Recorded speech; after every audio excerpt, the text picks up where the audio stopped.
Para sa inyo, sinong mas may kasalanan? Yung nagkulang o yung bumitaw? May kasalanan yung bumitaw. Ang tanga lang kasing isipin. Pag may kulang sa ibang tao, hahanapin mo sa iba. Kapag nag-commit ka sa isang relationship, dapat alam mo na may responsibilidad ko dun sa tao. So, kapag nagkulang ba yung ingredients ng spaghetti sa pansit mo, hahanapin. You have to communicate.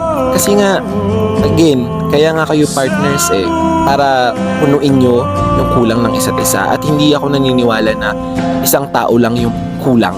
Again, sabi ko nga, lahat tayong human beings, we are all broken pieces. So, one way or another, meron tayong mga kakulangan sa isa't isa at kailangan nating i-acknowledge yun. Ngayon, we have to be open-minded na lang din para sa mga nasasabihan na may kulang. We have to be open-minded na lang din na hindi rin naman kasi talaga lahat magagawa natin. Kahit gaano pa natin isipin na ina-exert ko na lahat ng effort ko, meron pa rin magmi-meet At dahil tao lang din tayo. May nabasa din kasi ako nung kailan. Sabi niya, binigyan kita ng 5, tapos binigyan ka nung isa ng 10. Pinili mo yung 10 kasi mas malaki yung binigay niya. Na hindi mo alam, ang meron na lang ako 5 piso, siya 20 pa.